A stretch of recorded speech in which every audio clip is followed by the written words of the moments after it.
alors que le monde célébrait l'arrivée de 2026, un événement extraordinaire se déroulait en Israël, un événement inédit depuis plus de 2000 ans. Dans les collines de Judée, dans les rues de Jérusalem, aux frontières nord, des événements décrits avec une précision remarquable par les prophètes commencèrent à se produire, et la plupart des gens ne s'en aperçurent même pas. Nous pourrions assister à l'accomplissement méticuleux des avertissements concernant Israël, écrits il y a des millénaires. Ce que vous allez entendre n'est pas de la fiction. Il s'agit d'une analyse d'événements vérifiables survenus en Israël en 2025. Des événements qui concordent avec des prophéties bibliques précises concernant cette nation. Et plus troublant encore, ils désignent tous deux 1026 comme une année d'une importance prophétique sans précédent centrée sur Israël. Préparez-vous, car une fois ces liens établis, vous ne verrez plus jamais l'actualité concernant Israël de la même manière. Bienvenue dans Écho de la Bible. Premier point, le sacrifice inattendu.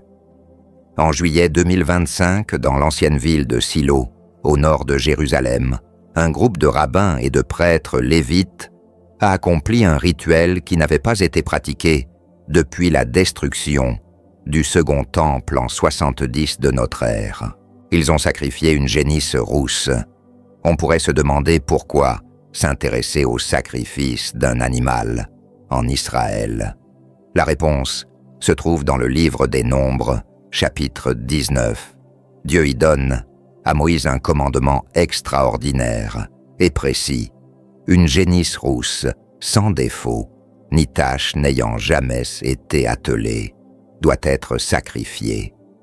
Ces cendres mélangées à de l'eau sont le seul moyen de purifier rituellement les prêtres et le peuple d'Israël. Sans ces cendres, aucun office ne peut avoir lieu au temple. Sans ces cendres, les prêtres demeurent impurs. Sans ces cendres, le troisième temple prophétisé dans les Écritures ne peut exister. Depuis 2 millénaires, les Juifs orthodoxes recherchent cette génisse. Génération après génération, des éleveurs passionnés ont tenté de produire l'animal parfait. La plupart ont échoué. Un seul poil blanc, une minuscule imperfection, la moindre imperfection les disqualifiait.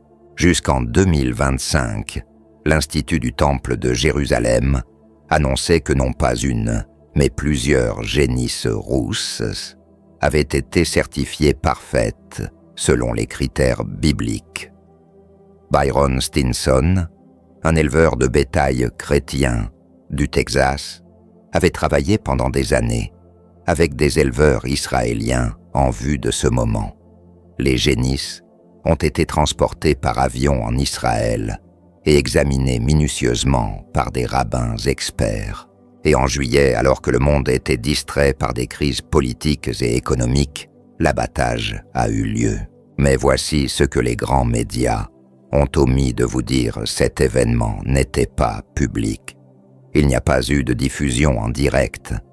Les organisateurs ont délibérément choisi la discrétion. Pourquoi? Parce qu'ils savaient que le monde musulman y verrait une provocation. Parce qu'ils savaient que cela déclencherait des tensions géopolitiques. Parce qu'ils savaient que cet acte avait d'immenses implications prophétiques. Les cendres existent désormais. Elles sont conservées. Elles sont prêtes. Et selon les prophéties bibliques, leur utilisation marque le début d'un événement qui changera le monde à jamais. Deuxièmement, le temple qui ne devrait pas exister. Parlons de ce sujet dont l'existence est connue de tous, mais que presque personne n'ose évoquer: le temple qui reste à reconstruire. Ézéchiel a consacré des chapitres entiers, du 40 au 48, à la description architecturale détaillée d'un temple qui serait bâti dans les derniers jours. Il ne s'agissait pas du temple de Salomon détruit en 586 avant Jésus-Christ, ni de celui d'Hérode rasé par les Romains en 70 après Jésus-Christ. Il parlait d'un troisième temple. Et en 2025, les préparatifs ont commencé à émerger de l'ombre. L'Institut du Temple, fondé en 1980, œuvre méthodiquement depuis des décennies. Ils ont recréé plus de 100 ustensiles sacrés, l'autel d'or, le candélabre à 7 branches et les vêtements du grand prêtre ornés de pierres précieuses authentiques. Ils ont identifié et formé des prêtres lévites, descendants avérés de la tribu de Lévi. Ils ont conçu des plans architecturaux complets pour le troisième temple. En 2025, la situation a évolué. Des fonds publics discrets ont commencé à être alloués à ces projets. Des personnalités politiques de premier plan, dont Exet pressenti pour le poste de secrétaire à la défense des États-Unis, ont évoqué publiquement le mont du Temple et la possibilité de sa reconstruction. Des répétitions rituelles ont eu lieu sur le mont des Oliviers devant les murs de Jérusalem. Des rumeurs circulant dans les milieux prophétiques laissent entendre que des travaux préparatoires symboliques ont déjà débuté secrètement. Modules préfabriqués, matériaux stockés et coordination avec des architectes ayant étudié chaque dimension biblique font partie intégrante du processus. Mais voici le problème. Le lieu le plus sacré pour la construction du temple est le mont du temple et le dôme du rocher et la mosquée Al-Aqsa, deux des sites les plus sacrés de l'islam, s'y trouvent actuellement. Il ne s'agit pas simplement d'un projet de construction. C'est une bombe à retardement géopolitique et les prophéties bibliques annoncent la construction de ce temple. Daniel 9,27 parle d'un prince qui conclura une alliance avec beaucoup pour une semaine prophétique de 7 ans. Au milieu de cette semaine, ce prince abolira les sacrifices et les offrandes. Mais pour que les sacrifices cessent, il faut d'abord qu'ils continuent. Paul, dans 2 Thessaloniciens 2:3 à 4, met en garde contre un homme pécheur qui s'assiera dans le temple de Dieu, se proclamant Dieu. C'est ce qu'on appelle l'abomination de la désolation mentionnée par Jésus dans Matthieu 24:15. Tout cela suppose un temple fonctionnel. Et pour la première fois, en 2000 ans, ce temple n'est pas qu'une simple chimère religieuse. C'est une possibilité concrète qui se prépare activement. La question n'est pas de savoir si cela se produira, mais quand. Et de nombreux spécialistes des prophéties évoquent l'année 2026. Troisièmement, lorsque des nations se soulèvent contre une ville. Zacharie 12:2 à 3 contient l'une des prophéties les plus précises et vérifiables de toute la Bible. Il y est dit « Voici, je ferai de Jérusalem une coupe d'étourdissement pour tous les peuples environnants. Et il arrivera en ce jour-là que je ferai de Jérusalem une pierre pesante pour tous les peuples. Quiconque la soulèvera sera gravement blessé. » En d'autres termes, Jérusalem deviendrait un point névralgique d'un conflit international, une pierre pesante que les nations tenteraient de déplacer, mais qui leur causerait du tort. 2025 a été une année record dans l'accomplissement de cette prophétie. Les tensions entre Israël et ses voisins ont atteint des niveaux jamais vus depuis 1973. Les conflits avec le Hamas, le Hezbollah et l'Iran se sont considérablement intensifiés. Mais voici le plus fascinant, les alliances qui se sont formées sont exactement celles qu'Ézéchiel avait prédites il y a 2600 ans. Ézéchiel 38 décrit une future coalition menée par Gog du pays de Magog, avec la Perse Cush, Put, Gomer et Togarma. Les exégètes bibliques ont identifié ces nations antiques à des régions modernes Magog comme la Russie, la Perse, comme l'Iran, et Togarma comme la Turquie. En 2025, la Russie, l'Iran et la Turquie ont intensifié leur coopération militaire et politique à un niveau sans précédent. Exercices militaires, conjoints accords, de défense, coordination stratégique en Syrie. Tout cela gravite autour d'Israël. Il ne s'agit pas de spéculation, c'est documenté et vérifiable. Et puis, il y a le phénomène mondial de l'antisémitisme. En 2025, des manifestations anti-israéliennes ont éclaté dans les capitales du monde entier, dans les universités, les gouvernements et les organisations internationales. Tous semblaient obsédés par un pays de la taille du New Jersey. Jésus a dit dans Matthieu 24:6 « Vous entendrez parler de guerre et de bruit de guerre, car il faut que tout cela arrive. » 2025 fut l'année des rumeurs, des préparatifs, des conjonctions. 2026 pourrait être l'année de l'exécution. Quatrièmement, les cieux nous annoncent quelque chose. Luc 20 et 1:25 rapportent les paroles de Jésus. Il y aura des signes dans le soleil, la lune et les étoiles. En septembre 2025, une éclipse lunaire partielle, visible depuis Israël, s'est produite. Cette éclipse était la dernière d'une série de phénomènes célestes que certains observateurs prophétiques suivent de près. Les lunes de sang, éclipse lunaire totale, qui colore la lune en rouge, ont captivé l'imagination des spécialistes des prophéties. Au cours de la dernière décennie, en particulier, lorsqu'elles coïncident avec des fêtes bibliques juives, comme la Pâque et la fête des tabernacles. Entre 2014 et 2015, une tétrade s'est produite. Une tétrade est un ensemble de 4 événements consécutifs et liés. Durant cette période, 4 lunes de sang se sont succédées et il est frappant de constater qu'elles ont toutes coïncidé avec des fêtes bibliques.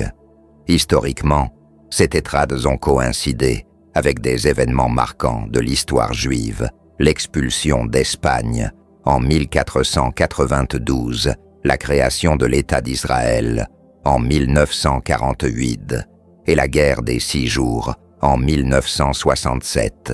Les événements célestes de 2025 ne constituaient pas une tétrade, mais ils ont marqué des transitions astronomiques que certains interprètent comme prophétiques. Et voici le point intrigant. Des prédictions annoncent un événement solaire majeur, en 2026, qui achèverait un cycle de 4 phénomènes célestes significatifs. Soyons clairs, toutes les éclipses ne sont pas des signes prophétiques. Le Soleil et la Lune suivent des cycles prévisibles, mais lorsque ces cycles coïncident avec des événements géopolitiques sans précédent centrés sur Israël, à quel moment cesse-t-on de parler de coïncidence? Joël 2:31 dit « Le soleil se changera en ténèbres et la lune en sang, avant que vienne le jour du Seigneur, ce jour grand et redoutable. » Et Bébas Apocalypse 6:12 décrit le 6e sceau. « Je vis lorsqu'il ouvrit le 6e sceau. Il y eut un grand tremblement de terre. Le soleil devint noir comme un sac de poils de chèvre, et toute la lune devint rouge sang. » Ce ne sont pas des descriptions d'événements ordinaires, ce sont des avertissements d'un jugement divin imminent. Et tandis que les cieux proclament leur message, un autre signe prophétique s'accomplit simultanément sur terre. 5e, l'apostasie. Quand les églises abandonnent la vérité.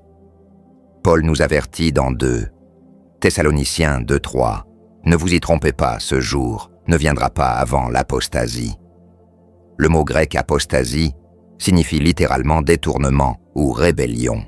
Il s'agit d'un abandon délibéré de la vraie foi. L'année 2025 a été marquée par des niveaux alarmants d'apostasie au sein des principales confessions chrétiennes. Les doctrines fondamentales ont été remises en question, voire ouvertement rejetées. L'exclusivité du Christ a été diluée au nom de la tolérance. L'autorité biblique a été subordonnée aux tendances culturelles Mais voici ce que beaucoup ne remarquent pas. L'apostasie n'est pas seulement un symptôme de décadence morale. Selon les prophéties bibliques, c'est un signe précis qui prépare la venue de l'Antéchrist.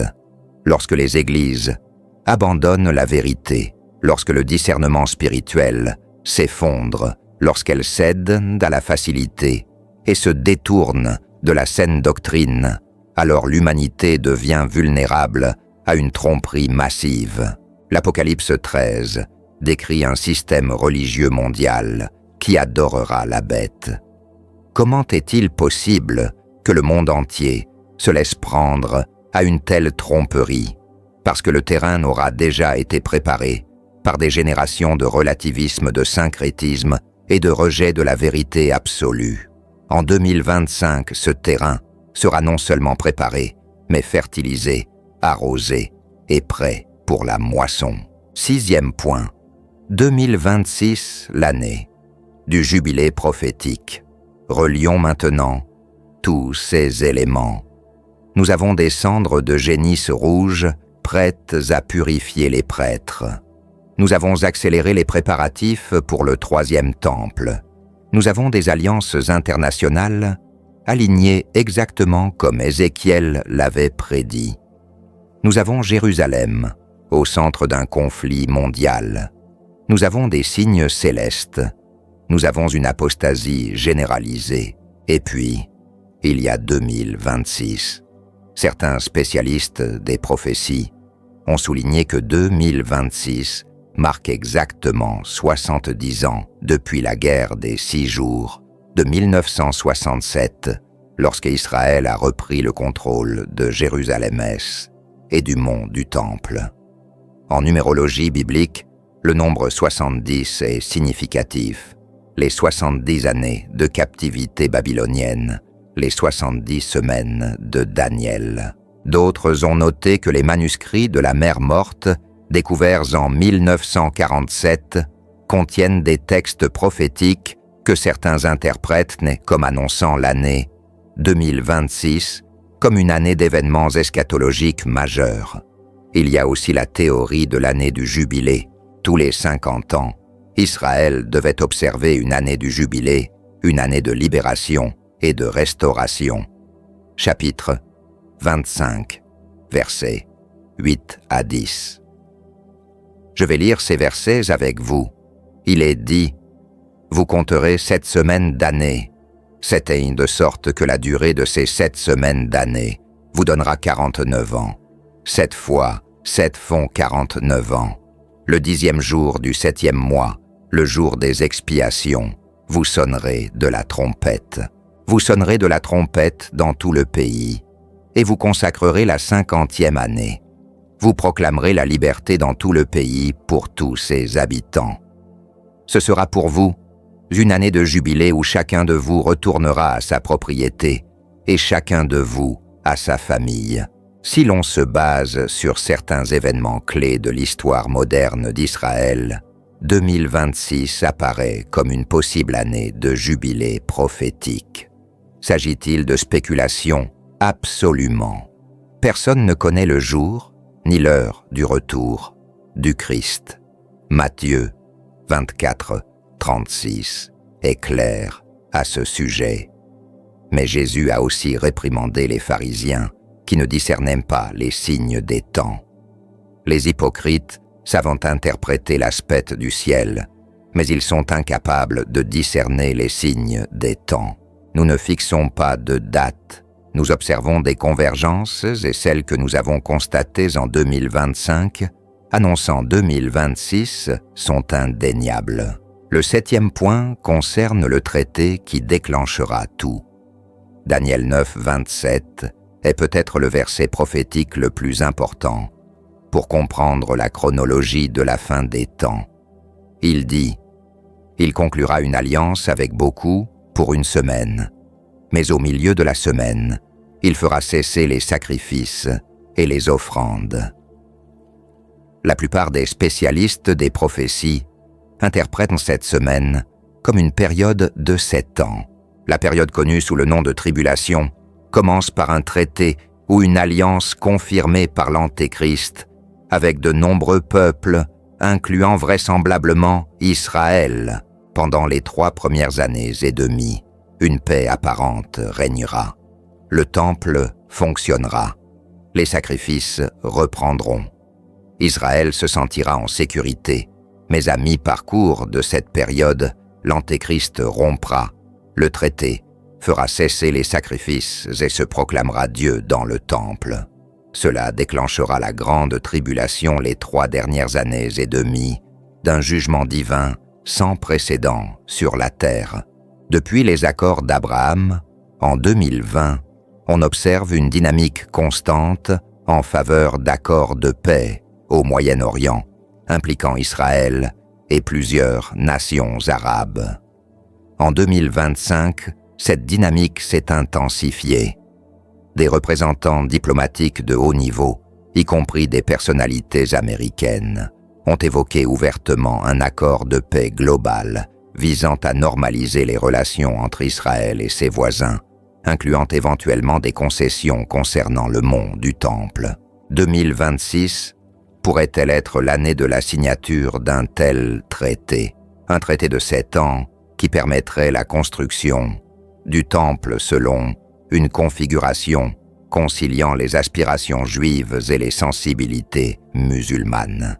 1 Thessaloniciens 5.3 avertit.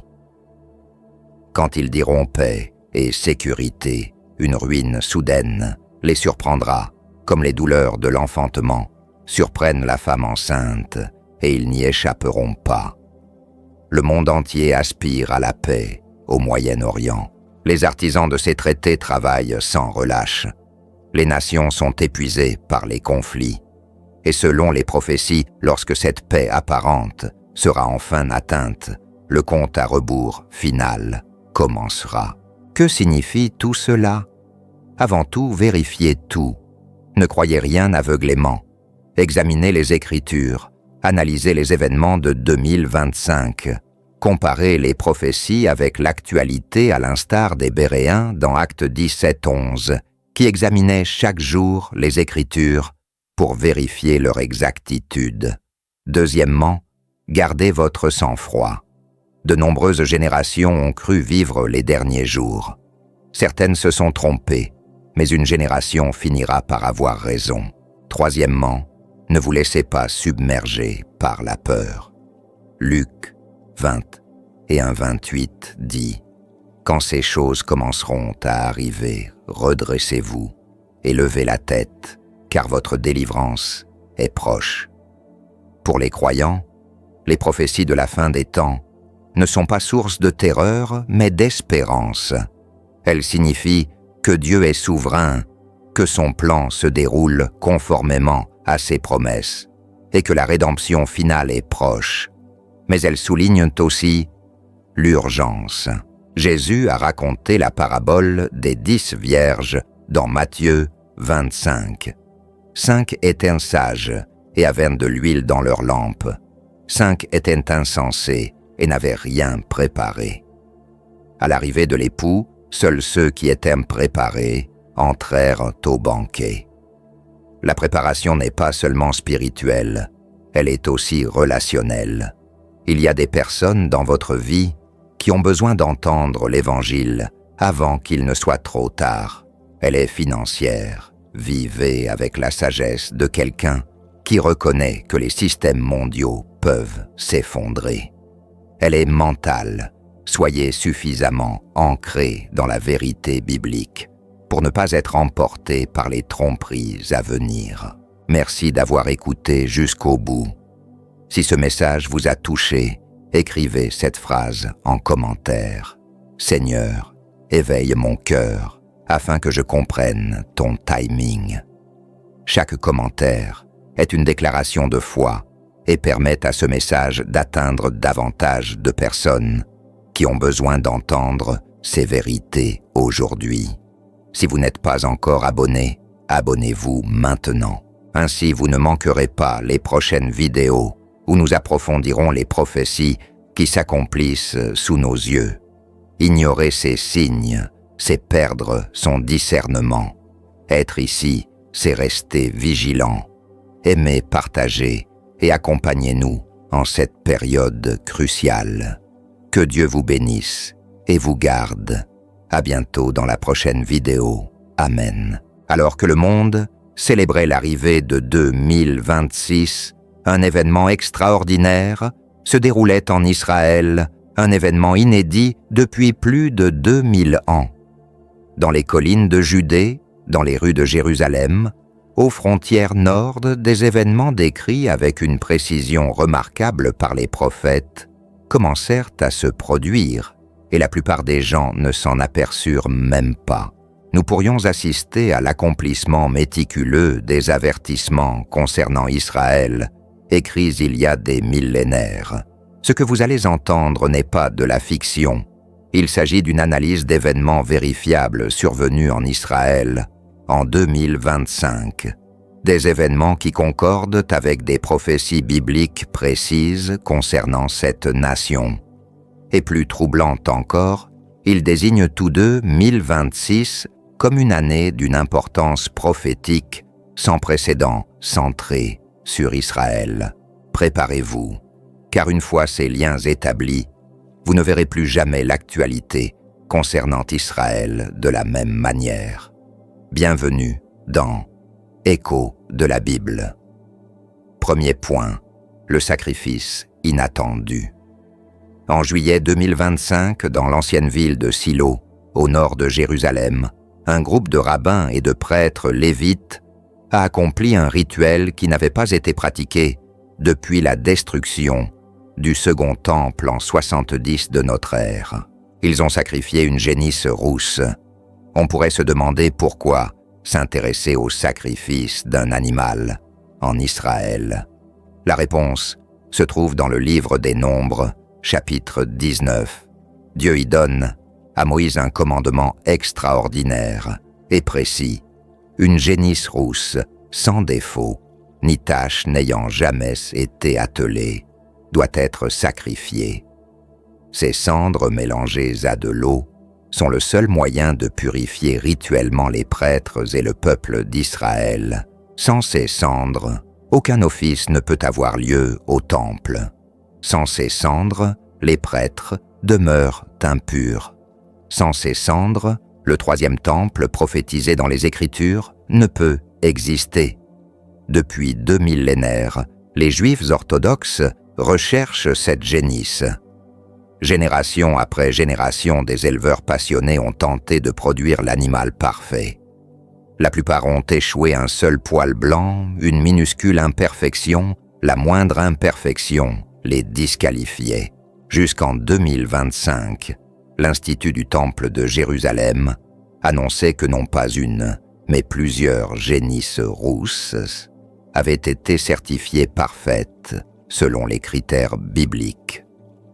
Byron Stinson, un éleveur de bétail chrétien du Texas, avait travaillé pendant des années avec des éleveurs israéliens en vue de ce moment.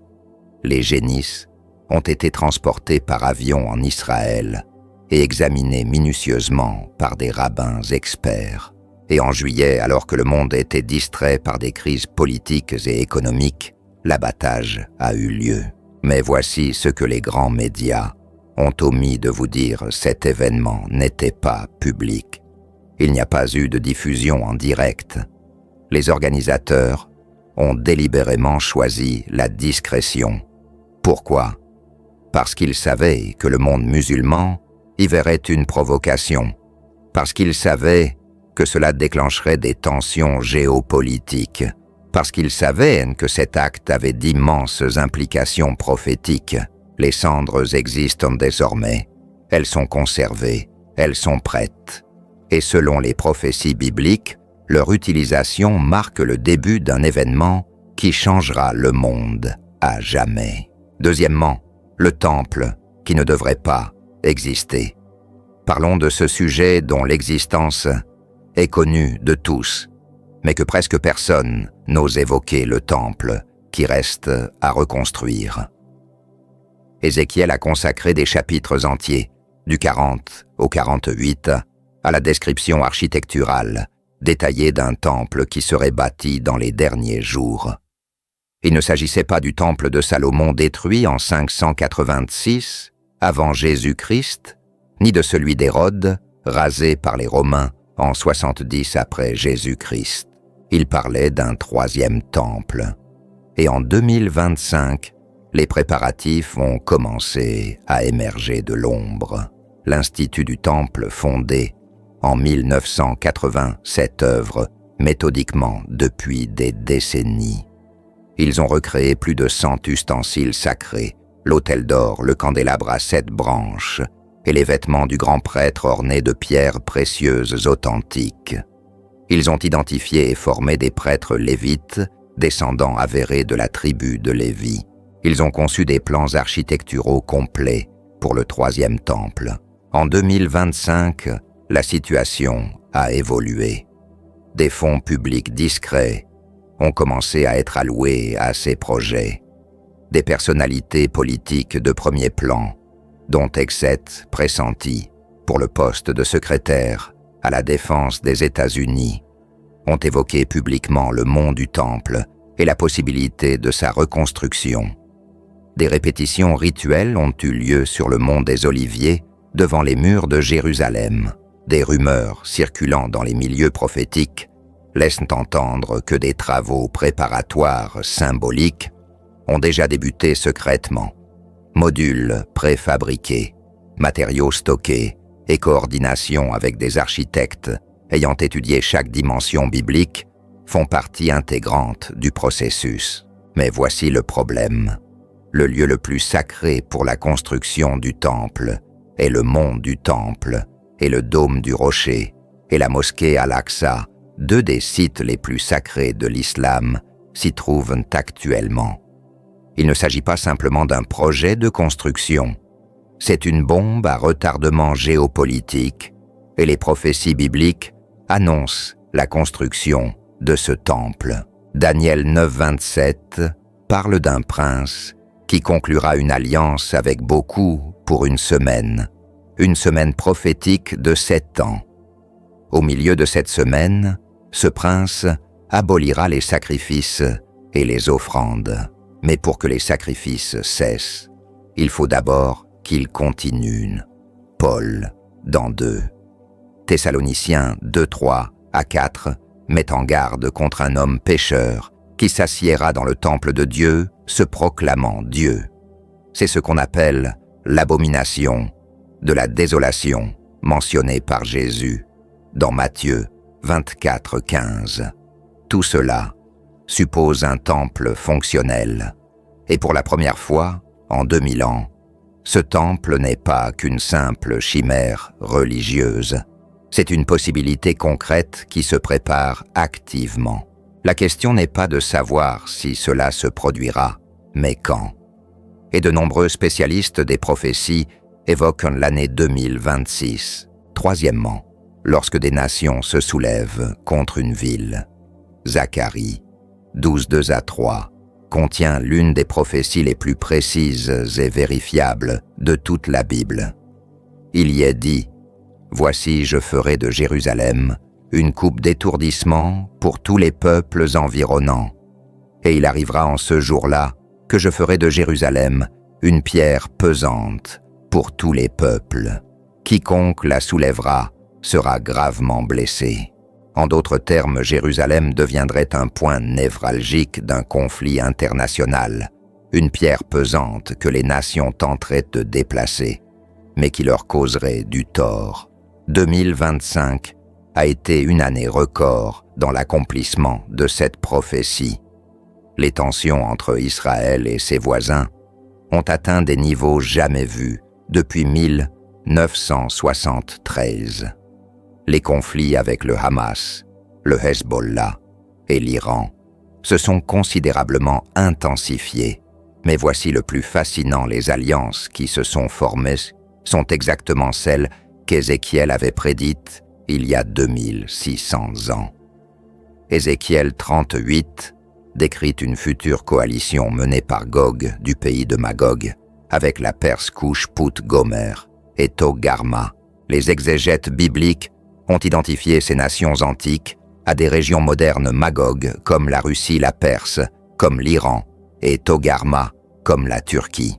En 2025, la Russie, l'Iran et la Turquie ont intensifié leur coopération militaire et politique à un niveau sans précédent.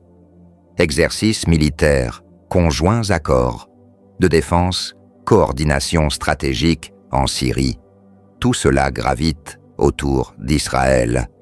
Il ne s'agit pas de spéculation, c'est documenté et vérifiable.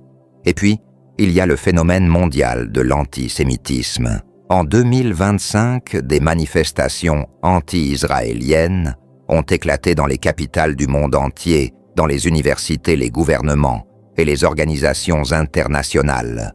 Tous semblaient obsédés par un pays de la taille du New Jersey. Jésus a dit dans Matthieu 24:6 « Vous entendrez parler de guerre et de bruit de guerre, car il faut que tout cela arrive. » 2025 fut l'année des rumeurs, des préparatifs, des conjonctions. 2026 pourrait être l'année de l'exécution. Quatrièmement, les cieux nous annoncent quelque chose. Luc 20 et 1:25 rapportent les paroles de Jésus. Il y aura des signes dans le soleil, la lune et les étoiles. En septembre 2025, une éclipse lunaire partielle, visible depuis Israël, s'est produite. Cette éclipse était la dernière d'une série de phénomènes célestes que certains observateurs prophétiques suivent de près. Les lunes de sang, éclipse lunaire totale, qui colore la lune en rouge, ont captivé l'imagination des spécialistes des prophéties.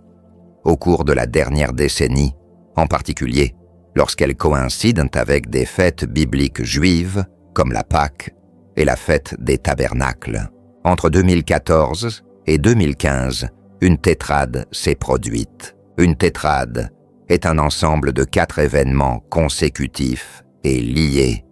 Durant cette période, 4 lunes de sang se sont succédées et il est frappant de constater qu'elles ont toutes coïncidé avec des fêtes bibliques. Historiquement, ces tétrades ont coïncidé avec des événements marquants de l'histoire juive, l'expulsion d'Espagne en 1492, la création de l'État d'Israël en 1948 et la guerre des 6 jours en 1967. Les événements célestes de 2025 ne constituaient pas une tétrade, mais ils ont marqué des transitions astronomiques que certains interprètent comme prophétiques. Et voici le point intrigant. Des prédictions annoncent un événement solaire majeur, en 2026, qui achèverait un cycle de 4 phénomènes célestes significatifs. Soyons clairs, toutes les éclipses ne sont pas des signes prophétiques. Le Soleil et la Lune suivent des cycles prévisibles, mais lorsque ces cycles coïncident avec des événements géopolitiques sans précédent centrés sur Israël, à quel moment cesse-t-on de parler de coïncidence? Joël 2:31 dit « Le soleil se changera en ténèbres et la lune en sang, avant que vienne le jour du Seigneur, ce jour grand et redoutable. » Et Apocalypse 6:12 décrit le 6e sceau. « Je vis lorsqu'il ouvrit le 6e sceau. Il y eut un grand tremblement de terre. Le soleil devint noir comme un sac de poils de chèvre, et toute la lune devint rouge sang. » Ce ne sont pas des descriptions d'événements ordinaires, ce sont des avertissements d'un jugement divin imminent. Et tandis que les cieux proclament leur message, un autre signe prophétique s'accomplit simultanément sur terre. 5e, l'apostasie. Quand les églises abandonnent la vérité. Paul nous avertit dans 2 Thessaloniciens 2:3 « Ne vous y trompez pas, ce jour ne viendra pas avant l'apostasie. » Le mot grec apostasie signifie littéralement détournement ou rébellion. Il s'agit d'un abandon délibéré de la vraie foi. L'année 2025 a été marquée par des niveaux alarmants d'apostasie au sein des principales confessions chrétiennes. Les doctrines fondamentales ont été remises en question, voire ouvertement rejetées. L'exclusivité du Christ a été diluée au nom de la tolérance. L'autorité biblique a été subordonnée aux tendances culturelles. Mais voici ce que beaucoup ne remarquent pas. L'apostasie n'est pas seulement un symptôme de décadence morale. Selon les prophéties bibliques, c'est un signe précis qui prépare la venue de l'Antéchrist. Lorsque les églises abandonnent la vérité, lorsque le discernement spirituel s'effondre, lorsqu'elles cèdent à la facilité et se détournent de la saine doctrine, alors l'humanité devient vulnérable à une tromperie massive. L'Apocalypse 13 décrit un système religieux mondial qui adorera la bête. Comment est-il possible que le monde entier se laisse prendre à une telle tromperie?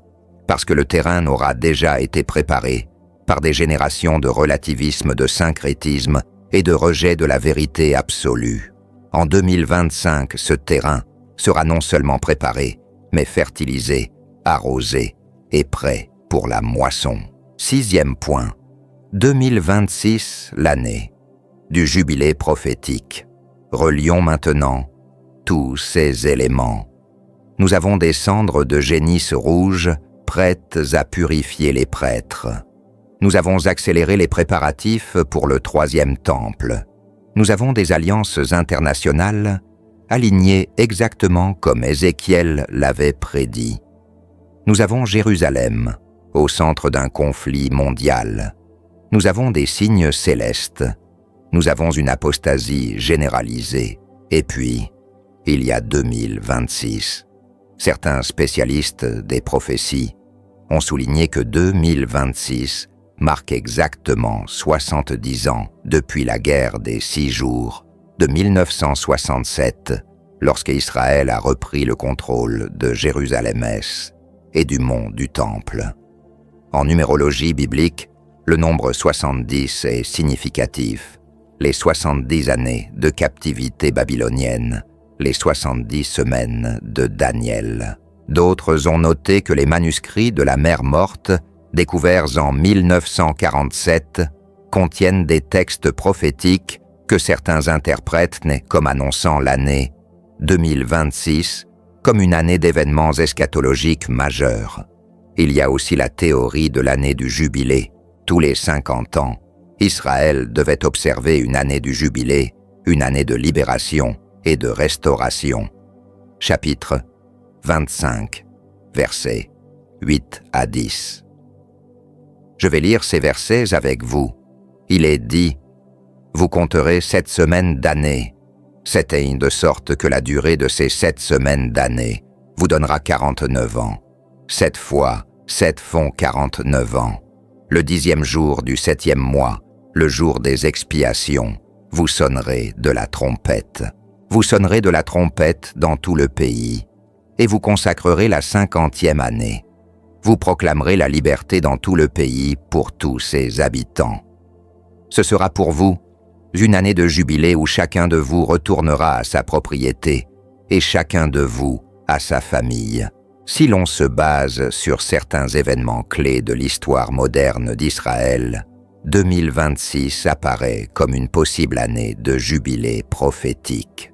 S'agit-il de spéculation? Absolument. Personne ne connaît le jour ni l'heure du retour du Christ. Matthieu 24, 36 est clair à ce sujet.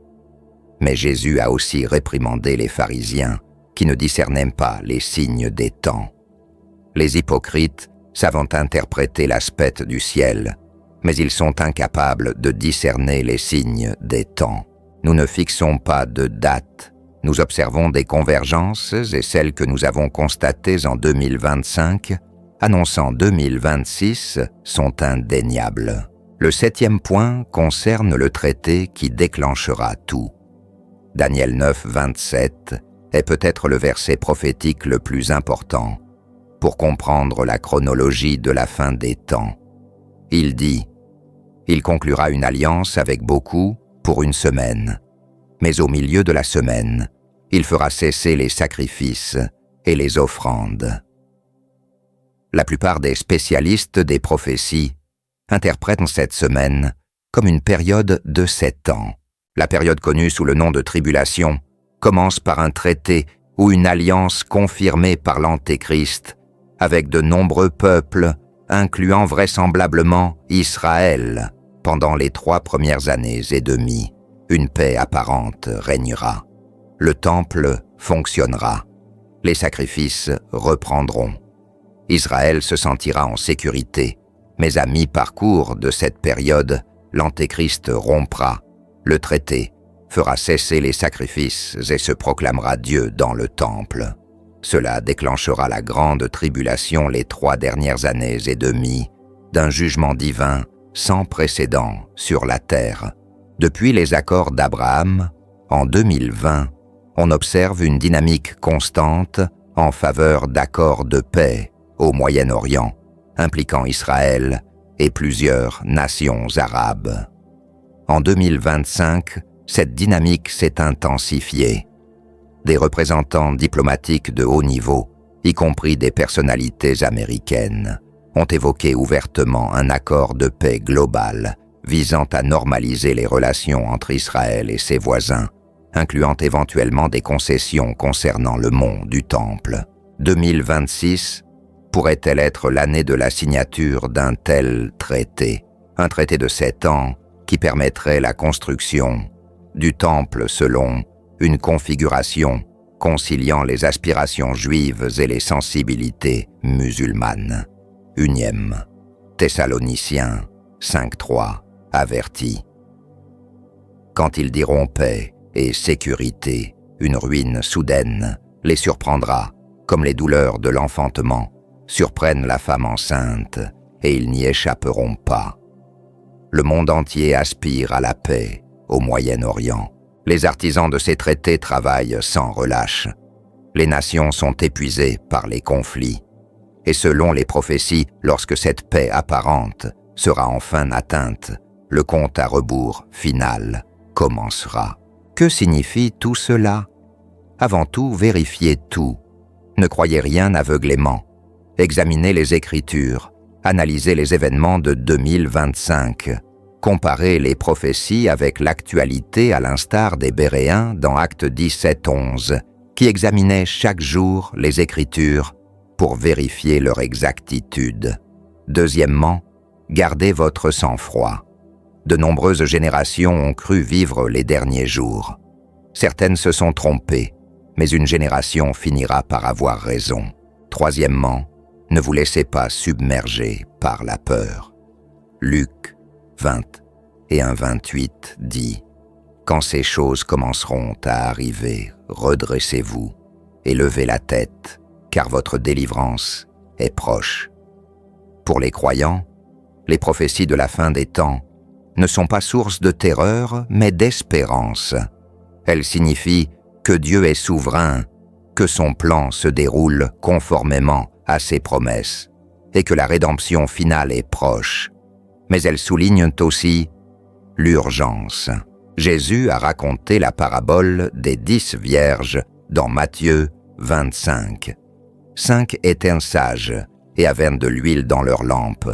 5 étaient insensés et n'avaient rien préparé. À l'arrivée de l'époux, seuls ceux qui étaient préparés entrèrent au banquet.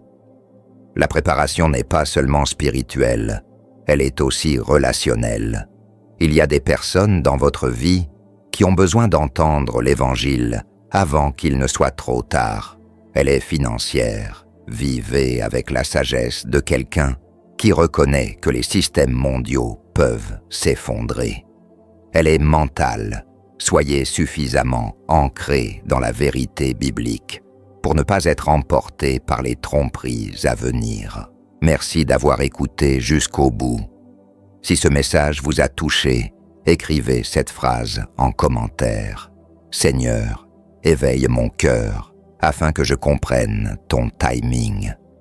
Chaque commentaire est une déclaration de foi et permet à ce message d'atteindre davantage de personnes qui ont besoin d'entendre ces vérités aujourd'hui. Si vous n'êtes pas encore abonné, abonnez-vous maintenant Ainsi, vous ne manquerez pas les prochaines vidéos où nous approfondirons les prophéties qui s'accomplissent sous nos yeux. Ignorer ces signes, c'est perdre son discernement. Être ici, c'est rester vigilant. Aimez, partagez et accompagnez-nous en cette période cruciale. Que Dieu vous bénisse et vous garde. À bientôt dans la prochaine vidéo. Amen.